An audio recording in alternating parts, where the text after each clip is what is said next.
Hello. Welcome to another edition of Capper Comparison Picks. I'm Ranj, and tonight I will be giving you Capper Comparison Picks for some more prelim fights for UFC Austin. I intended to do this video last night, but life got in the way. Couldn't do it. So I'm doing it right now. But be sure to check out the video I did on Monday with the early prelims. These aren't exactly in the same order as the fight lineup right now. The order switches a little bit here and there throughout the week. But yeah, I'm going from the order they had on Tapology on, when did I start this, Sunday or something? So, here we go. Starting off this show, we're going to cover the fight between the strawweight female fight between Gloria de Paula, Gloria, and Maria Oliveira, Spider Girl. Creepy.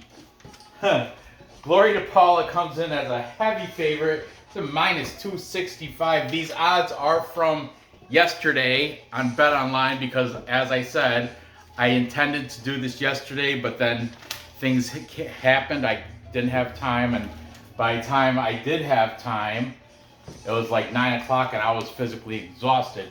And I get up wicked early, so I didn't want to be putting together a video at 9, then have to get only 4 hours of sleep. But anyway, Gloria de Paula comes in with a record of 6-4 as a heavy favorite, minus 265. Her opponent is making her her second fight in the UFC. She did have a UFC debut already. Maria Oliveira is 12-5. Much better record, but the opponents she's fought are garbage. She is a plus 225 underdog as of yesterday. Let's talk about Gloria de Paula first, as I like to start with the favorites. Gloria de Paula is coming off a win against Diana Belbita. I like Diana Belbita. She's not the greatest fighter, but she does remind me of one of my ex-girlfriends. She beat her by unanimous decision. Before that, she lost to Cheyenne Vlismas. Used to be called Cheyenne Bays till Roman Delice messed that crap up and stole her away from JP. But she beat Cheyenne Vlismas beat Gloria de Paula substantially. She got her with a head kick to punches in round 1. 1 minute in round 1. She put an exclamation point on that thing. And that's when she was like, I remember she was crying to Dana. She's like, I need money, I need money. And JP, unfortunately, was just losing. So that probably also didn't help strengthen their relationship when Cheyenne was kicking everybody's ass and JP was getting his ass kicked by everybody. So anyway, that's neither here nor there. Prior to that, Gloria de Paula lost to Jinyu Frey by unanimous decision. Jinyu Frey, that was her UFC debut for Gloria de Paula. Jinyu Frey, I don't know, she's more of a, if they had an atomweight division, that's where Jinyu Frey would be, and she'd be very good at atomweight, but 115 is not the same as 105, 110, so she's always the small girl in there, Jinyu Frey is. Prior to that, she was in the Contender Series where she won against Pauline Messias, unanimous decision, and before that, she was in Standout Fighting Tournament, and that was in Brazil, SFT, where she beat Rafaela Rodriguez by punches in round 3. So Gloria de Paula, 6-4 as a pro. Not the best record, but nevertheless will be the more experienced girl here against her opponent, Maria Oliveira. By the way, Gloria de Paula trains out of Shootbox Diego Lima. Another female that trains out of Shootbox is Mayra Bueno Silva, who is getting ready to fight Stephanie Edgar come August, I do believe. And Shootbox Diego Lima also houses Charles Oliveira, but that he'll be in the corner. I doubt it though. He's more in the corner for dudes, not for Gloria de Paula. But anyway, Maria Oliveira, the opponent here. She trains out of Piranha Valley Tudo. Now listen to the flock of girls she's got to train with. I don't know if this I didn't check her Instagram or anything, but these are other females that are listed at Piranha Valley Tudo. She's got Jessica Andrade, Mariana Moraes, Carol Hosa, and Estela Nunez all come out of Piranha Valley Tudo. So those are all potential training partners. Like I said, check out her Instagram if you want to find out if maybe she'll have some sneak peek pictures in there. I just didn't deep dive into that. It's not worth it on Maria Oliveira in like a low-level female fight. But let's talk about Maria Oliveira's record as a pro throughout her career. Most recently, she had lost in her UFC debut against Baby Shark, Tabitha Ricci. Tabitha Ricci won by unanimous decision. Tabitha Ricci was piecing her up, and she's a BJJ girl. She's not a striker, but she was winning the striking exchanges there against Maria Oliveira. Okay, this is Tabitha Ricci, little girl, little strawweight girl. Before that, she did win. She was destroying people. She was a can crusher. I'm gonna tell it just straight. She beat this girl. Her most recent, before UFC debut, she did have a good win against Anila Tabosa. She beat her by punches in round 1. That was in Arena Global. Aside from that, everybody she's fought that she's beat has a losing record, and they're horrible losing records, like 0-2, 0-0, 0-1, 0-1. You know, crap like that. She does have one. She's fought like 2 people with winning records. One of them was Marina Rodriguez, but she lost both those. Marina Rodriguez took care of her by strikes in round 1. That's a given. That was in Dana White's Contender Series. I mean, I don't even know how this girl managed to work her way into the UFC, to be honest with you. But nevertheless, here she is against a lackluster Gloria Paula. So, because this is a low-level female fight, realistically, it could be coin flip, but I would say Gloria Paula should be the favorite here just because she does have a win against Deanna Belbita, who is a UFC fighter. So she has a win in the UFC against someone that's not a complete can. Whereas Maria Oliveira, can crushing is what she does. And Gloria Paula, not a can. 6-4 is probably better than the combined record of Maria Oliveira's past opponents that she's beat. I mean, she'll lose. She can lose to the best of them. But here we go. Taking the favorite here in Gloria Paula, we've got the MMA fortune teller. The teller. Then we've got stat diggers. DFS and Wheezy both agree DePaula should win here, and they did dive into the stats, and Wheezy was spilling them out during the show. All these links to these cappers will be in the description. I urge you guys to check them all out. They wouldn't make my show if they were garbage. It's your boy eBay's fight predictions. eBay is saying DePaula by decision. This is a female fight, so usually strawweight too. Strawweight female fights usually do end that way. Minus 350 is the over 2.5 rounds, so even the books know. Then we got AJ DeVito, MMA experts, taking the side of Gloria DePaula by knockout. That a boy. Get it. If you get it, plus 275 under 2.5 rounds.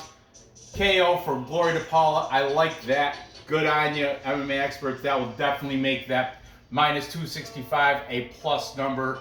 I'm sure of it. Then we've got finally Dev the Dude and Cell. Cell was late to the show, but he did come on and he did give his picks. Dev had to carry the show right up to like 4 fights deep before Cell came on. Then when Cell first came on, he was frozen for like 3 minutes, and then finally, or whatever, something like that. But anyway, good on ya. They're both in agreement. to take Gloria to Paula, making this a full capper consensus. I think Nora's upstairs. Oh, there she is. There she is. Nora, tell the camera, what's a full capper consensus? A full capper consensus. Speak clearly and loud. A full capper consensus is when all the handicappers pick one side of the lightweight. That's right, and in this case, throw some good luck pearls for the betters. There you go, throw them like baseballs. There you go, good job, thank you, baby. Full capper consensus is when all the handicappers are in agreement and take the same side, and in this case, everybody is on the side of Gloria to Paula to beat Can Crush and Maria Oliveira. As I mentioned, Maria Oliveira does have a shot because Gloria to Paula is not fantastic, and this is a low-level female fight. But I'm going to have to use my head and go with the girl that does have the experience here, and not only crushing cans, but actually real fighters she's fought. So I'm going to take Gloria to Paula to get it done, and I think decision. I mean, I do like that though, AJ, I do like that, but my head is saying take decision, because this girl Oliveira, she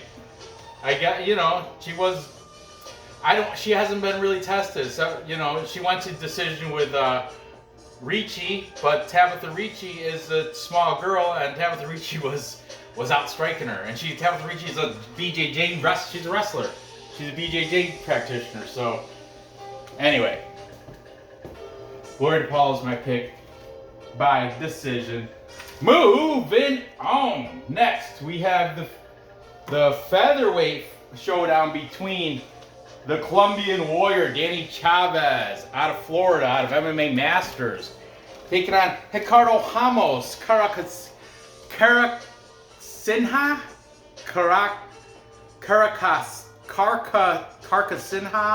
I don't know. I don't speak Portuguese, but his nickname is, I think it's Carcasinha or Carcaquinha. I don't know. Ricardo Ramos. That's what I'm gonna call him. That's his name. So Ricardo Ramos. Oh, by the way, the age is down here very similar. I forgot to write it. DePaul's 27, Oliveira's 25, so no age discrepancy. And height and reach is unknown. I don't know who's got the anyway. Danny Chavez, Ricardo Ramos. Danny Chavez is the older fighter here, 35 years old, featherweight. Remember, Ricardo Ramos 26. Ricardo Ramos also has a 1-inch height and 5-inch reach advantage, which may come into play here. Ricardo Ramos is the heavy 3-1 favorite, -300 for Ricardo Ramos. Ricardo Ramos. Should I pronounce the R's or do it with the H's? I don't know. But Ricardo Ramos, 15-4, -300 favorite against Danny Chavez, Colombian warrior. He might surprise y'all. 11-4-1 for Danny Chavez. Very confident. I saw an interview with him where he said he wanted to become a champ, a double weight champ. I would just worry about one at a time, Danny. Get one first, and then you can maybe you can go and do get your champ thing going on. I don't know, but Danny Chavez, as I said, is out of MMA Masters. Other fighters that he potentially could be training with down there. I know that's Colby Covington's known for being MMA Masters, but I know Rafael Alves does have a fight coming up against Drew Dober. I want to say maybe August. I'm not sure. Maybe even July or August. I'm not sure. And another fighter listed on that is Ilia Topuria, one of my undefeated, one of my favorite featherweights. Ilia Topuria is also out of MMA Masters. I don't know. I didn't check Instagram, but I don't know who specifically he's posing pictures with. But Danny Chavez coming out of MMA Masters, where Ricardo Ramos is coming out of Team Alpha Male. Alpha Male has a lot of active fighters coming up. I wrote them down too. Let's see, we got Josh Emmett alpha male. He's on this card, obviously headlining against Calvin Kattar. We got Cody Garbrandt. He's going to take on Hanayaya in July 9th. Same time as Ricky Tercios, Pretty Ricky, also alpha male. He's going to take on Ayman Zahabi, July 9th. Same card. Go team alpha male in that one. And then finally we've got Orion Koski, also out of team alpha male. He's going to be fighting Blood Diamond, the kickboxer, the Israel Adesanya promotion guy. Blood Diamond and Orion Koski is fighting on July 30th. But anyway, any rate, Ricardo Ramos, alpha male, Danny Chavez, MMA Masters.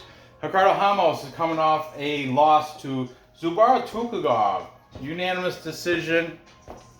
Prior to that, he beat Bill Algeo. That's looking like a pretty good win as of lately. Bill Algeo's not that bad of a dude. Unanimous decision there. He lost to Lerone Murphy, ground and pound round 1. Not a good look, but Lerone Murphy can be considered up and coming, prospect, what have you.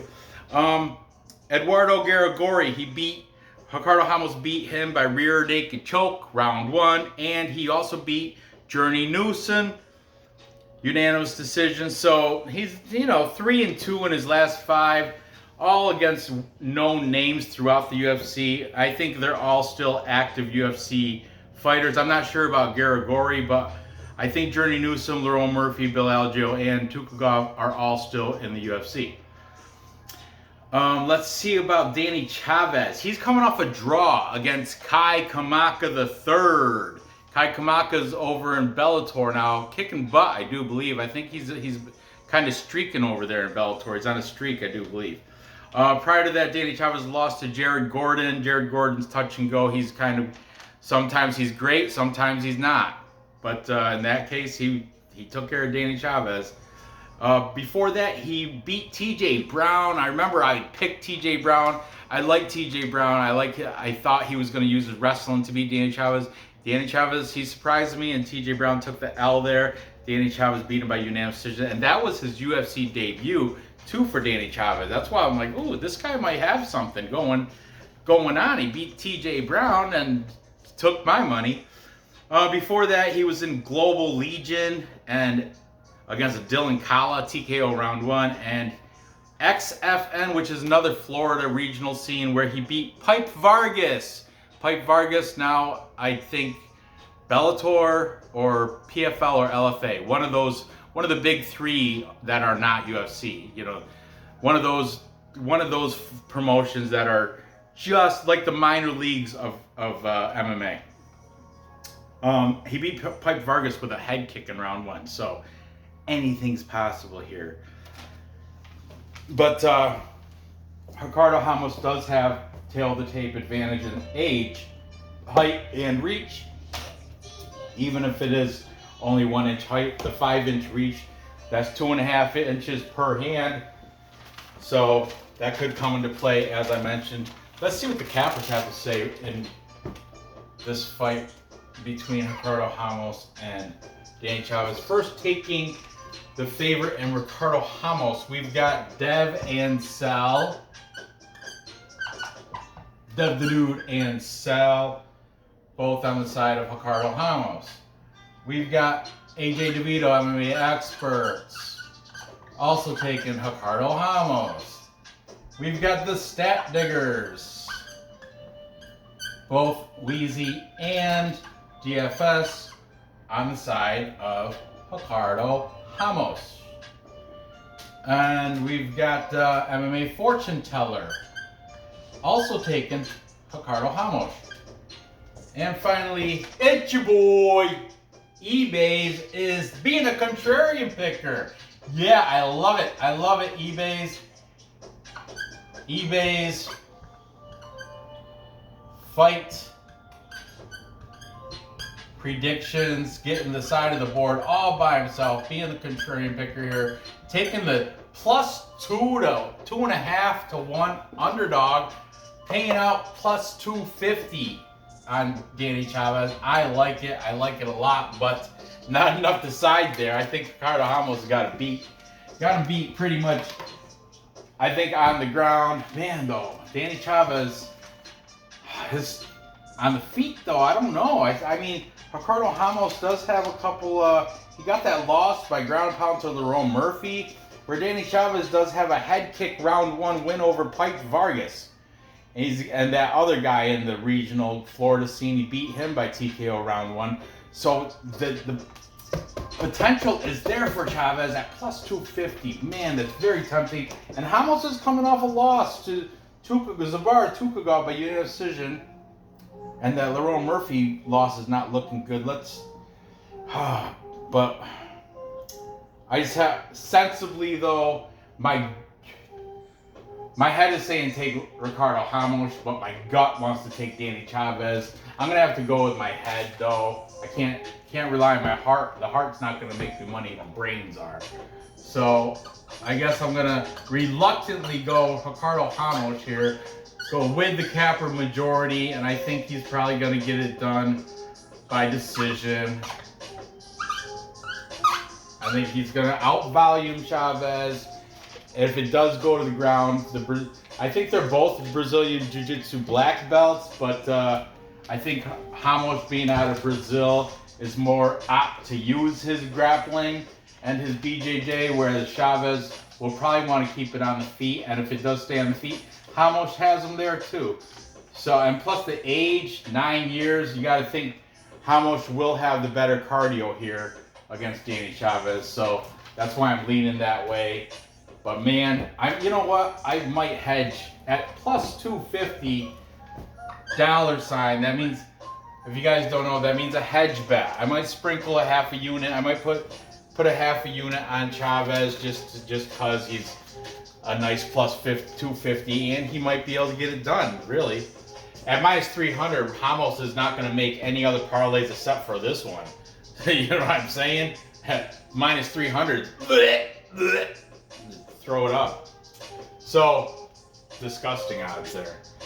Moving on. Now, the closest fight on this show, we've got Jeremiah Wells taking on Court the Crusher McGee. Very interesting. The line has went back and forth, has flipped. I don't know what it is today. Like I said, these are from yesterday, these odds from BetOnline yesterday.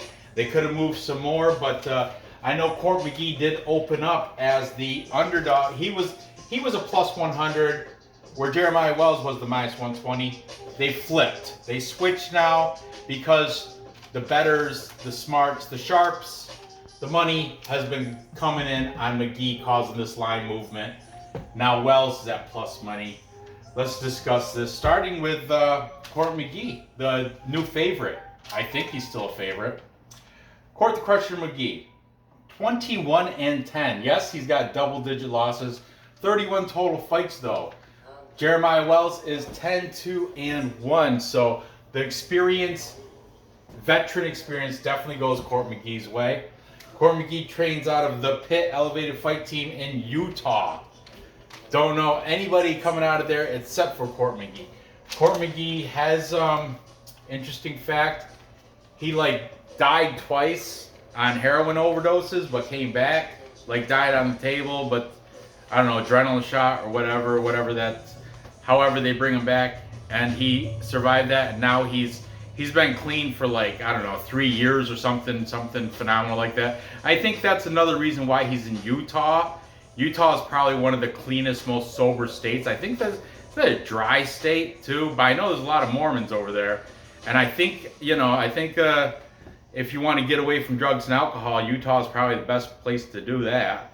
So that may play. I don't know. I'm talking out my ass. I really don't know. I could be just I'm speculating. So anyway, Court McGee is coming off a win against Ramiz Brahimaj, unanimous decision.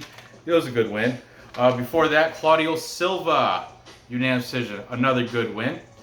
Prior to that, though, he lost to Carlos Condit. But Carlos Condit, legend in his own right, out of Jackson Wink, Albuquerque, New Mexico. Carlos Condit will probably, if not, he should go into the Hall of Fame. Before that, he lost to Sean Brady Interesting fact, Sean Brady, a training partner of Jeremiah Wells. Sean Brady, Jeremiah Wells, all out of one of my favorite training facilities, Renzo Gracie, Philly. Also out of there is Andre Petrosky and Pat Sabatini. I do not fade. I don't bet against Renzo Gracie, Philly. They're like high. I gotta get a t-shirt or something. I gotta go there, go down to Philly, get myself a Renzo Gracie t-shirt. I don't know. I really like that gym. I like that facility. I like the fighters that come out of there. And coincidentally enough, Sean Brady did beat Court McGee unanimous decision, so he does have kind of a recipe on how to get it done against Court McGee. And before that, Court McGee lost to Diego Lima. Diego Lima, fantastic. So the losses he has are to high caliber quality fighters. And Diego Lima, he lost that by split decision. So Court McGee has been, man, 37 years old. Oh, let me write that down. 37 years old for Court McGee. But it's not like Jeremiah Wells is a young spring chicken, because Jeremiah Wells is 35. So age not much of a factor here. They're both, you know, within a couple years, so it doesn't really matter. But Court McGee, tremendous, like almost 3 times as much experience. So he's got that going for him. And I'll tell you another thing. Those 31 fights, he's only been knocked out once in those 31 fights. And that was like a decade ago, at least a decade ago. I didn't write it down, but Court McGee, very durable, very smart. He can grapple, he can punch, he's well-rounded, he can do it all. Now let's talk about, and he's got the height advantage, 2-inch height advantage. Reach, they got the same reach. It says half an inch for McGee, but realistically, half an inch, it's nothing, ain't shit. So let's talk about Jeremiah Wells.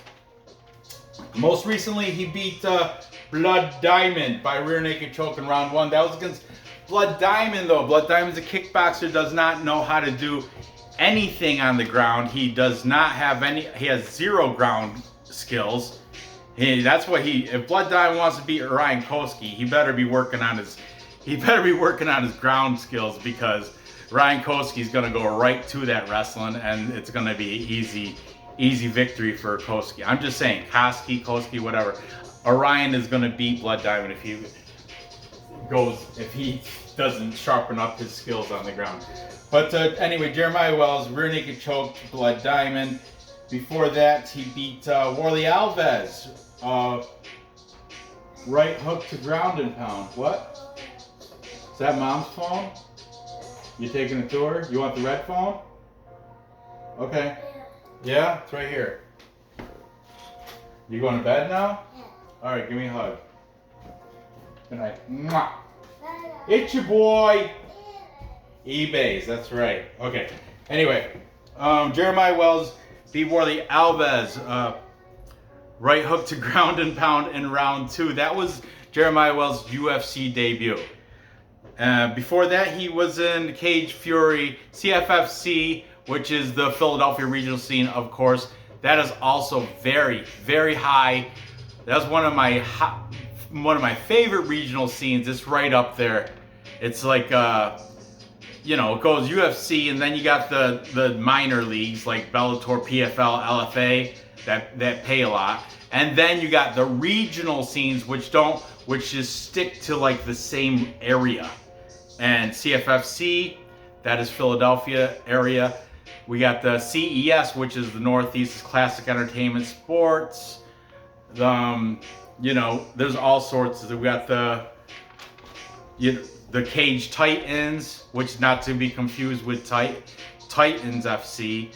You know, but there's a ton of regional scenes, but CFFC Cage Fury is up there with like I would put it up there with like Cage Warriors, KSW. You know, Jungle Fight. Jungle Fights is the premier scene out of Brazil. Combate is the scene out of Mexico. I would put CFFC fighters right in the same category as Jungle Fights, Combate, all those tough regional scenes. Before the Marco Smallman rear naked choke round 2 in CFFC, he took out this guy named Mumaya Abu Ali. 22 seconds in round 1 with a punch. KO. Knock him out. 22 seconds. And before that, he did get a loss against Vinicius de Jesus, unanimous decision, and that was in CES, Classic Entertainment Sports. I told you that's out of like Rhode Island, but it travels. It does Rhode Island, Connecticut, Massachusetts. I think it even goes down like New Jersey and Maryland maybe. It is like covers the eastern coast, northeastern coast for the most part. So Jeremiah Wells is 4-1 in his last 5, but I will again emphasize he's out of Renzo Gracie, Philly, training with Sean Brady, Pat Sabatini, and Andre Petrosky, all phenomenal fighters. And Sean Brady already has a recipe of how to beat Court McGee. He did, unanimous decision. Surprised he didn't submit him. But Court McGee can wrestle. He can wrestle. He knows how to fight on the ground. He knows how to strike, and he's durable as all hell. He's only been knocked out 1 time in his 31 fights. So interesting matchup here. So taking the favorite in Court McGee, we've got it's your boy eBay's. Nora's the best, right? eBay's is saying by decision for Court McGee. Then we've got AJ DeVito, MMA Experts. He's also saying by decision for Court McGee. Then we've got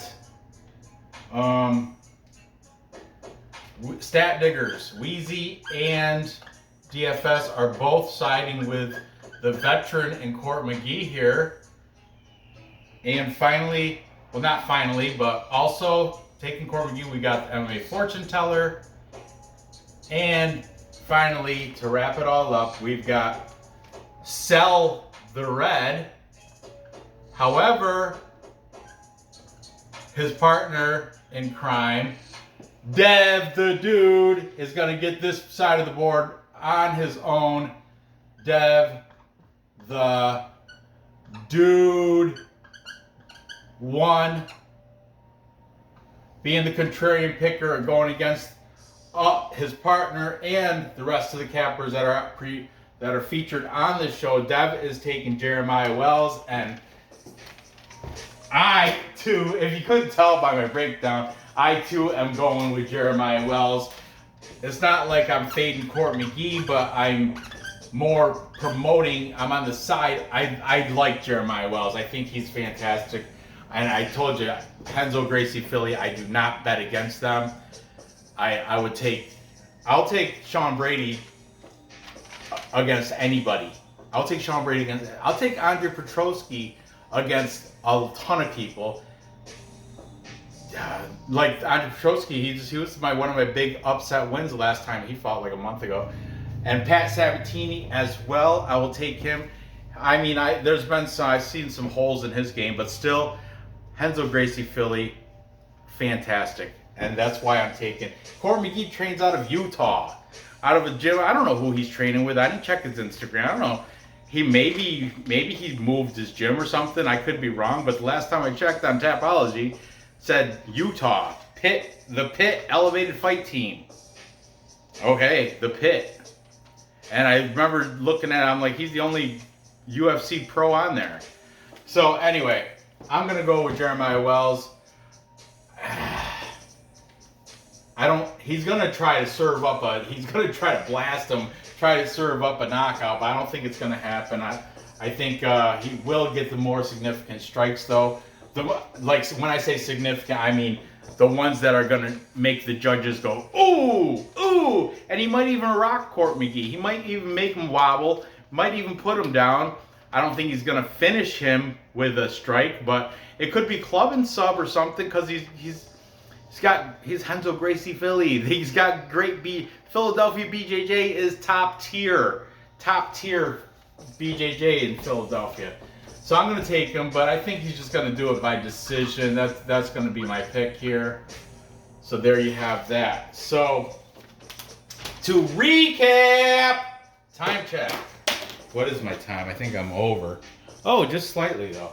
To recap, I've got Gloria de Paula winning a decision over Maria Oliveira, and that is a pretty confident pick because Maria Oliveira can crush her. I don't even know how she got into the UFC. Well, I do. She got in there through the Dana White Dana White No, she lost the Dana White Contender Series. So I don't know what she's doing here. But anyway, Gloria to Paula. I don't know what she's still doing here, but oh yeah, she's coming off a win. So okay, I got Gloria to Paula beating Maria Oliveira. Pretty confident in that pick. Then I got Ricardo Ramos, but I am hedge betting Danny Chavez at plus 250. And Ramos, he's my Tapology pick for a contest pick, and I'll throw him in this parlay. But aside from that, at minus 300, I'm not touching him on anything else. And finally, I've got Jeremiah Wells against the capper majority. It was so close to being a full capper consensus, but God bless Dev the dude. Me and Dev are on the side of Wells. Watch, he'll probably put in the comments, I switched my pick, dude. It won't be the first time. But anyway, I am going with Jeremiah Wells for the upset, for the plus money upset over Court McGee.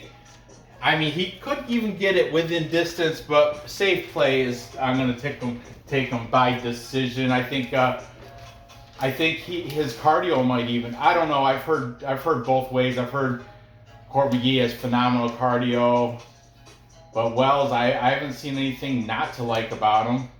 You know, that Vinicius de Jesus, that was in a regional scene long time ago. So I don't know.